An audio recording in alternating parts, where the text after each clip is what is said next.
حضرت ایوب علیہ السلام کے پاس جتنا تھا شاید اس دنیا میں اتنا کسی کے پاس نہیں ہوگا، اتنا مال اللہ نے انہیں عطا کیا، مگر وہ شکر کے لیے رات کھڑے ہوتے تو صبح ہو جاتی، اللہ تعالیٰ ان کو دکھا کر فرشتوں پر رشک فرماتا تھا، اے فرشتوں دیکھو میرا بندہ، میں نے اسے سب دیا ہے پھر بھی میری عبادت میں کمی نہیں کرتا۔ فرشتوں نے کہا کہ مولا اگر تو اس سب سے لے لے گا تو شکر کرے گا یہ بندہ تیرا؟ اللہ تبارک و تعالیٰ نے فرمایا اب اسے میں آزمائش میں ڈالتا ہوں، تم نے یہ سوال کیا ہے کہ میرے مال ساری چیزیں دینے کی وجہ سے یہ شکر کر رہا ہے، تو حضرت ایوب علیہ السلام کثرت سے الحمدللہ کہا کرتے تھے۔ پھر اللہ تبارک و تعالیٰ نے اچانک آزمائش میں، امتحان میں ایسا ڈالا اس نبی پاک کو کہ آندھیاں چلیں، ایسی آندھیاں چلیں کہ ان کے پورے جانور ایک ساتھ مر گئے، سب چلے گئے۔ ایک بھاری نقصان ہے یہ، کروڑوں کا نقصان جس کا ہو جائے۔ حضرت ایوب علیہ السلام پھر مصلی بچھائے اور رات میں الحمدللہ کی تکرار شروع کرتے ہیں کہ رب العالمین تیرا کروڑا شکر و احسان ہے، اور شکر بجا لاتے رہے، یہاں تک کہ پھر چند دنوں کے بعد بیماریوں کی وبا پھیلی۔ وہ بیماریوں میں ایسا ہوا کہ ان کی اولاد یہ کے بعد دیگرے انتقال کرنا شروع ہو گئی، ان کے بیٹے اور بیٹیاں جتنی تھیں تقریباً 100 اولاد ان کی سب انتقال کر گئے۔ ہر بیٹے کے انتقال کے وقت جب آپ کو خبر دی جاتی تو وہ یہی کہتے کہ میرا کچھ بھی نہیں گیا، رب تبارک و تعالیٰ نے دیا تھا اور اس نے واپس لے لیا، مجھے کس چیز کا غم ہے۔ وہ الحمدللہ کہتے رہے، اسی پر قائم رہے۔ ظاہر سی بات ہے اولاد کی محبت، مال کی محبت فطرت میں آ ہی جاتی ہے۔ یہ بہت کٹھن مرحلہ ہوتا ہے کہ صبر کر لے جانا، بولنے کے لیے بڑا آسان ہے، بولنا آسان ہے، عمل کر کے دکھانا یہ بہت کٹھن مرحلہ ہے۔ کسی کی جدائی برداشت کرنا یہ سب کے بس کا بات کام نہیں۔ اس کے بعد ان کی یہ اہل خانہ سارے جب دنیا سے رخصت ہو گئے، کچھ بھی باقی نہیں تھا سوائے آپ کے ایک چھوٹے سے گھر کے اور آپ کی ایک وفا شعار بیوی حضرت بی بی رحمت، ان کو جمیلہ بھی کہا گیا ہے۔ حضرت بی بی رحمت آپ کے ساتھ رہیں خدمت کرتے ہوئے، باقی کوئی نہیں تھا۔ حضرت ایوب علیہ السلام پھر چند دنوں کے بعد خود آپ کو علالت بیماری ایسی آئی کہ بخار بڑھتا گیا بڑھتا گیا بڑھتا گیا، اتنا کہ آپ کا جسم بخار سے گل گیا پورا، لیکن اس حالت میں بھی آپ بارگاہ رب العزت میں پوری رات کھڑے ہونے کی کوشش کرتے۔ آپ لکڑی کے سہارے، دیوار کے سہارے کھڑے ہوتے تھے اور گر جاتے تھے رات کو عبادت کرتے کرتے۔ پھر ایک وقت ایسا بھی آیا کہ آپ کے جسم میں سب دراڑیں پڑ گئی تھی، گوشت کٹ کٹ کے گرنے لگا، اور جب آپ کو سلایا جاتا پھر اٹھایا جاتا تو آپ کی چمڑی بسترے سے لگ جاتی تھی، جسم مبارک میں اس قدر گلن آ گئی تھی، یعنی گل گیا تھا بخار کی تپش سے، گرم سے۔ اس حالت میں آپ سوئے رہے، پھر اب کھڑے ہونے کی بھی طاقت نہیں تھی، تو لیٹے ہوئے اپنی زبان سے الحمدللہ الحمدللہ کہتے رہے، ایک دن بھی شکایت نہیں کی، ایک دن بھی نہیں کہا میرا تو سب لٹ گیا، میں کیا تھا، کیسا تھا، کہاں آ گیا، کچھ بھی نہیں۔ اس حالت میں بھی بستر پر رب تبارک و تعالیٰ کے شکر میں مصروف ہے۔ اسی لیے تو صبر اور شکر یہ دو چیزیں بہت ہلکی چیزیں ہیں کہنے کو، لیکن عمل میں اتنی ہی بھاری ہیں، بہت بھاری ہیں۔ صبر کر لے جانا اور شکر کر لے جانا یہ اولیاء اکرام، انبیاء اکرام کی اعلیٰ عادتوں میں سے ہے۔ اگر کسی کو لگ گئی یہ عادتیں، سمجھ لو کہ وہ بہت بڑا مقام حاصل کر لیا، بہت بڑا مقام حاصل کیا، ورنہ ہر ایک کے بس کی بات ہے ہی نہیں ہے۔ میرے عزیزو، سیدنا ایوب علیہ السلام اسی حالت میں سوئے رہے سوئے رہے۔ پھر ایک وقت ایسا آیا کہ آپ کی زبان کٹ گئی، زبان کٹ گئی جگہ جگہ سے، زبان ہلتی نہیں تھی۔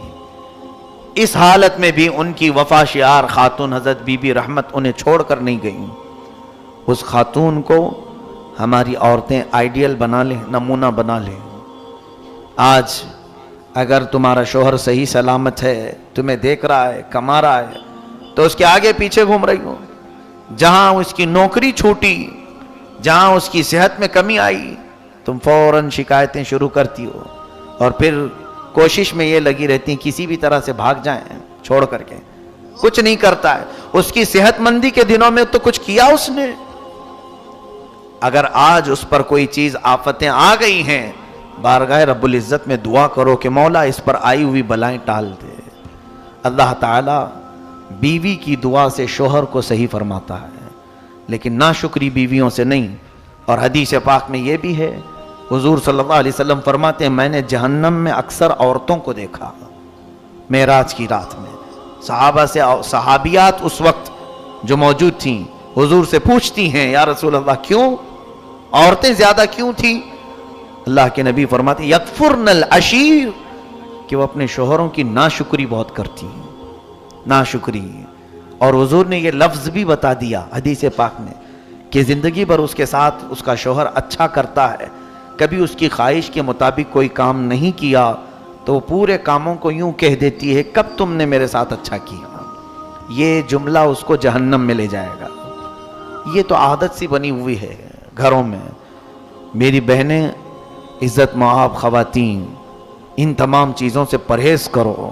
تمہاری زبان جو اس طرح سے بے لگام ہے آج، یہ دوزخ میں جانے کا سبب بن سکتی ہے. اپنے شوہر کے متعلق اللہ تعالیٰ نے جب یہ تمہارا جوڑا لکھ دیا ہے، صبر کر لے جاؤ، بہت بڑا تمہارے لیے اجر ہے. ظاہر سی بات ہے آج تمہارا شوہر جیسا بھی ہوگا فرعون تو نہیں ہوگا. فرعون تو نہیں ہوگا. فرعون حضرت آسیہ کو سلاتا تھا اور ان کی ہتھیلیوں میں میخ مارتا تھا، کیلیں ٹھوکتا تھا، اور پھر ان کے سر کی چوٹی کے بال سے چھت کو لٹکا دیتا تھا. دن بھر وہ بالوں سے لٹکی رہتی تھی. اس قدر ظلم کرتا تھا سیدہ آسیہ پر. کس لیے؟ کہ وہ حضرت موسیٰ علیہ السلام پر ایمان لائی تھی، اور اسی حالت میں ان کو شہید کر دیا. اس نے مار کر کے ٹکڑے کر کے شہید کیا سیدہ بی بی آسیہ رضی اللہ تعالیٰ نے. لیکن میرے آقا صلی اللہ علیہ وسلم فرماتے ہیں آسیہ کو میں نے جنت کے سب سے بلند مقام میں دیکھا. اور پھر اتنا ہی نہیں بلکہ حضور صلی اللہ علیہ وسلم فرماتے ہیں میں معراج کی شب جبرائیل کے ساتھ جا رہا تھا، ایک جگہ سے تیز خوشبو آئی. پوچھا جبرائیل یہ کس چیز کی خوشبو ہے؟ عرض کرتے ہیں یا رسول اللہ صلی اللہ علیہ وسلم فرعون کی بیوی آسیہ کی کنگھا کرنے والی جو خاتون تھی اس کے ہاں سے یہ خوشبو آ رہی ہے. اس کے حضرت آسیہ کے بالوں میں جو کنگھا کرنے والی خادمہ تھی یہ اس کی قبر کی خوشبو ہے. پھر حضرت آسیہ کا حال کیا ہوگا؟ صبر کی وجہ سے وہ اجر دیا گیا. بہرحال حضرت بی بی رحمت ایوب علیہ السلام کی نیک وفا شیار خاتون یہ بھی ایسی صابرات تھیں، چھوڑ کر بھاگی نہیں. اس حالت میں بھی اپنے شوہر نامدار کے ساتھ خدمت میں لگی رہیں، خدمت کرتی رہیں. جیسے بھی ہیں آج گوشت کے ٹکڑے کٹ رہے ہیں، ان کے بستر سے چمڑی لگ رہی ہے، لیکن ہے تو یہ اللہ کے نبی ہے میرے شوہر، میں آخری سانس تک ان کے ساتھ رہنے والی ہوں. لیکن علاج کے لیے دوڑ بھاگ بھی کرتی تھی. ایک بار بازار میں ایک حکیم صاحب پکار رہے تھے میرے پاس، ہر چیز کا علاج ہے. یہ دوڑی دوڑی چلی آئیں، پوچھا اپنے شوہر کی بیماریاں سب بتائیں، ایسے ایسے میرے شوہر کی تکلیف ہے، کیا ان کا علاج ہو سکتا ہے تمہارے پاس؟ اس حکیم نے کہا بالکل ہو جائے گا، چٹکی میں علاج کروں گا. در حقیقت وہ ابلیس تھا، شیطان مردود تھا. اس نے یہ جان بوجھ کر کے جال بنایا تھا کہ آخر وقت وہ بہتوں کا ایمان چھین لیتا ہے. کہا اے خاتون تیرے شوہر کا علاج تو میں کر دوں گا، اجرت کیا لوگے؟ کہا اجرت میری کچھ بھی نہیں ہے، معاوضہ بس اتنا کہہ دینا کہ شفا دینے والا تو ہی ہے. وہ مجھے اتنا مان لے کہ میں شفا دینے والا ہوں. عورتوں کو کبھی کبھار محبت میں جب غالب ہوتی ہیں تو کچھ سمجھ میں بھی نہیں آتا ہے. اندھا دھن جیسے آج بھی بچوں کی محبت میں عورتیں بہک جاتی ہیں. ارے کہیں سے تو علاج ہو جائے، میرا بچہ بچ جائے. یہ نہیں ہے ایمان. میرا شوہر بچ جائے، میں کچھ بھی کر لوں، چاہے مندر جانا پڑے، چاہے کہیں مجھے سر ٹیکنا پڑے، میرا بچہ بچ جائے. نہیں، کفر و شرک کر کے اگر تم کسی کو بچا سکتی ہو تو پھر کس خاک کی زندگی جی رہے ہو؟ یہ نہ ایمان ہے نہ اسلام ہے. یہاں تمہاری آزمائش ہے. یہاں تمہارا امتحان ہے. اپنی چاہے سخت بیماری ہو یا اپنے عزیزوں کی، حرام راستہ تم اختیار کر ہی نہیں سکتے. نہ کرو جب تک ہو سکے. بیماری کس نے دی تمہیں؟ اللہ نے. اور شفا کون دے گا؟ اللہ. یہ عقیدہ بس کافی ہے. مجھے جو بیماری پہنچی ہے وہ اللہ کی طرف سے آئی، اور شفا بھی اللہ ہی عطا کرے گا. اس عقیدے پر قائم رہو بس. حضرت بی بی رحمت غلط جگہ پر پہنچ گئی تھی لیکن انجانے میں، اور انہیں اپنے شوہر کی محبت تھی.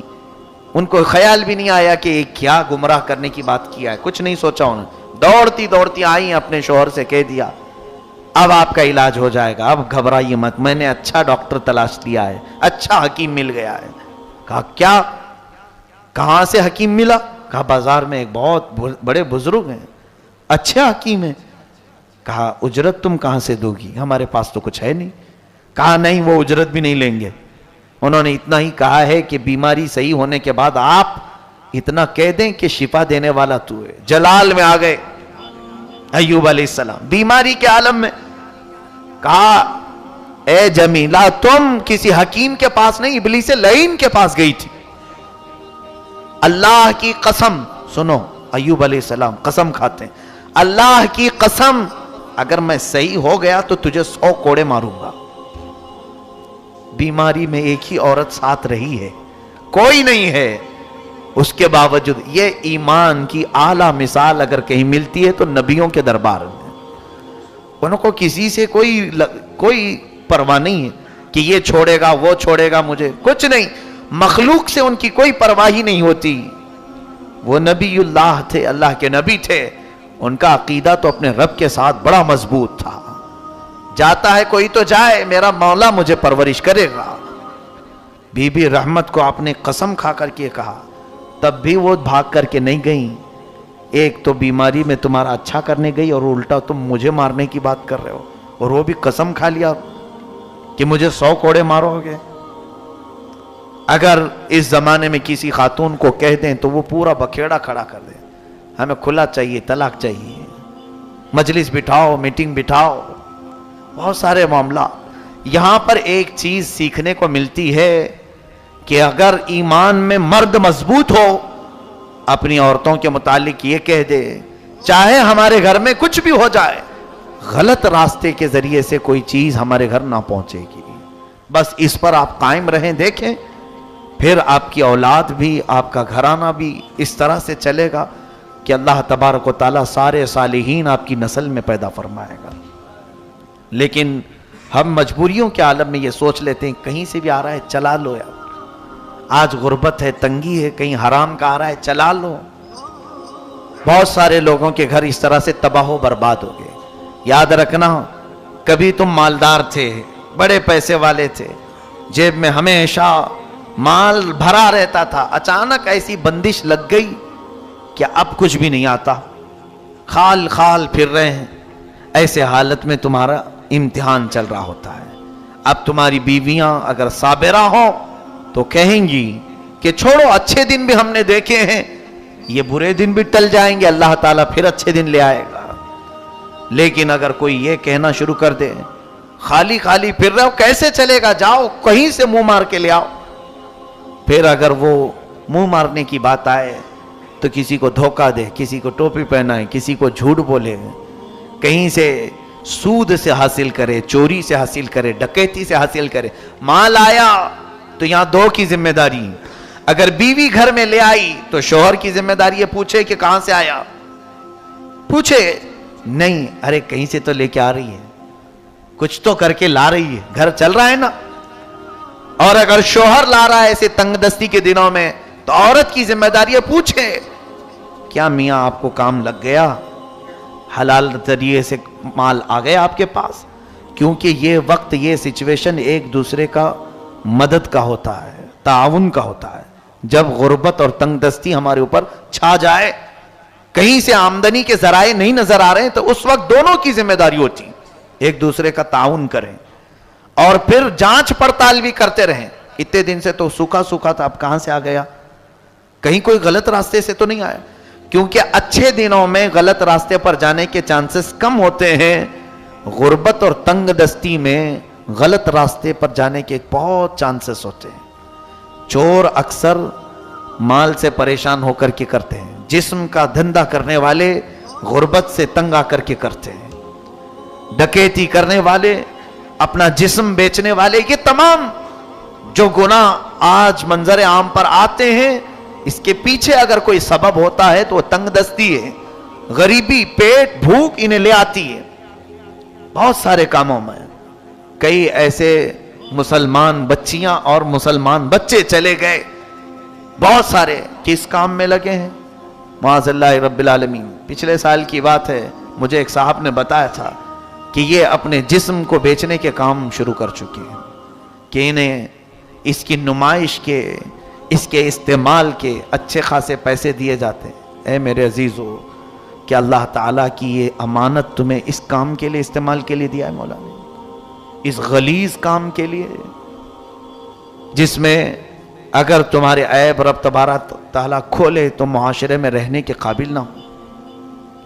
اللہ تعالیٰ ہماری تنگ دستی اور غربت میں ہماری حفاظت فرمائے. حضرت ایوب علیہ السلام کی خاتون ذرا غلط راستے، غلط حکیم کے پاس چلی گئیں تو آپ کا جوش ایمانی تو دیکھو. قسم کھا لیا کہ اگر میں صحیح ہو گیا تو تجھے کوڑے ماروں گا، 100 کوڑے ماروں گا. انہوں نے توبہ کر لیا، نہیں مجھ سے بھول ہو گئی، میں آپ کی محبت میں سمجھ ہی نہیں پائی کہ وہ کیا کہا. خیر اللہ نے مجھے ہدایت دی آپ کے ذریعے سے، شکر بجا لائی، پھر بھی چھوڑ کر کے نہیں گئی. اب دیکھیں اب پوزیشن یہ آئی کہ حضرت ایوب علیہ السلام کے ذکر کرنے کے لیے جو زبان تھی وہ زبان بھی لڑکھڑا گئی. زبان میں ایک روایت میں ہے کہ 8 ٹکڑے ہوئے تھے، کٹے ہوئے، بیچ میں سے دراڑیں تھی. اب وہ زبان ہل نہیں پا رہی تھی جو الحمدللہ کی تسبیح ہے. اے میرے عزیزو، اتنی بیماری اللہ نے کسی کو دیا آپ میں سے، اس کے باوجود شکایت کی زبان کتنی لمبی ہے ہماری. اب حضرت ایوب علیہ السلام کا جملہ سنیں، کہتے ہیں ربی انی مسنی الضر وانت ارحم الراحمین. اے اللہ یہ ضر، یہ تکلیف میری زبان کو لگ تو رہی ہے لیکن تو ارحم الراحمین ہے، تو سب سے زیادہ رحم کرنے والا ہے. اتنا ہی جملہ میرے مولا کو بھا گیا. اللہ فرماتا ہے فاستجبنا له فکشفنا ما به من ضر، ہم نے فوراً قبول کر لیا اور جو کچھ اسے تکلیف پہنچی تھی سب دور کر دیا. کیسے؟ اللہ تعالیٰ فرماتا ہے ارکض برجلک، اے ایوب اپنا پیر ہلاؤ، پیر زمین پر مارو. آپ نے پیر زمین پر مارا تو ایک نہر اس میں سے جاری ہوئی، ایک بڑی نہر وہاں سے کھل گئی. اللہ کا حکم ہوا اس نہر کے پانی سے نہا لو. حضرت بی بی رحمت نے انہیں نہلایا. نہا کر کے جیسی فارغ ہوئے تو دیکھا بدن سے ساری بیماریاں ختم ہیں. اللہ جو بیماری دیتا ہے وہی صحت دینے پر بھی قادر ہے. بالکل آن واحد میں ایوب علیہ السلام کو صحت کاملہ ملی، تندرستی آئی. آپ حشاش بشاش طبیعت کے ساتھ تھے، لیکن اللہ تعالیٰ فرماتا ہے اور ایک پیر زمین پر مارو. آپ نے دوسرا پیر زمین پر مارا تو اللہ تبارک و تعالیٰ فرماتا ہے آتیناہ اہلہ ومثلہ معہم، ہم نے ایوب کو اس کی پوری اولاد دوبارہ زندہ کر کے دے دی، بلکہ اتنی ہی مال اور ہم نے اسے دے دیا جو پہلے تھا. حضرت ایوب علیہ السلام آزمائش میں کامیاب ہو گئے، امتحان میں کامیاب ہوئے. اب رب تعالیٰ نے فرشتوں سے فرمایا اے فرشتوں، تم کہتے تھے کہ میں نے اسے مال بہت دیا اس لیے یہ عبادت میں رہتا ہے، کیا تم نے دیکھا اس کو بیماریوں کی اعلیٰ درجے تک میں نے تکلیف دے دی، پھر بھی اس کی زبان لڑکھڑائی نہیں شکایت میں، میرے شکر میں ہی یہ بندہ رات گزارتا رہا. حق ادا فرمایا سیدنا ایوب علیہ السلام نے. لیکن اب اس کے بعد کی بات دیکھیے، حضرت ایوب علیہ السلام قسم کھائے تھے بیماری میں. اب وہ کوڑا مارنے کے لیے بیٹھ بھی گئے. بی بی رحمت کو کہا کہ میں نے قسم کھا لیا. قسم کو معمولی مت سمجھیں جو روزمرہ آپ کھا لیتے ہیں. قسم کھانے کے بعد اگر کوئی پوری نہیں کیا تو قرآن کا حکم سنیے فَكَفَّارَتُهُ إِطْعَامُ 10 مساکین. پھر اسے 10 مسکینوں کو کھانا کھلانا پڑے گا، یا پھر کپڑے پہنانے پڑیں گے، او کسوتوں او تحریر رقبہ، فمن لم یجد فصیام 3 ایام، اور اگر 10 مسکینوں کو کھانا نہیں کھلا سکتا تو قسم توڑنے کے کفارے میں اسے 3 روزے رکھنے پڑیں گے۔ یہاں پتہ نہیں کتنے لوگ صبح سے شام تک ماں کی قسم، باپ کی قسم، اس کی قسم، اس کی قسم، یہ عادت سی ڈال لی ہے۔ اور حدیث پاک کے الفاظ یہ بھی سن لیجئے کہ منافق کی علامت یہ ہے کہ وہ ہر بات پر قسم کھایا کرتا ہے۔ منافق کی علامت کہ وہ اپنے کاروبار میں بیچنے کے لیے قسم کھا کر کے بیچتا ہے۔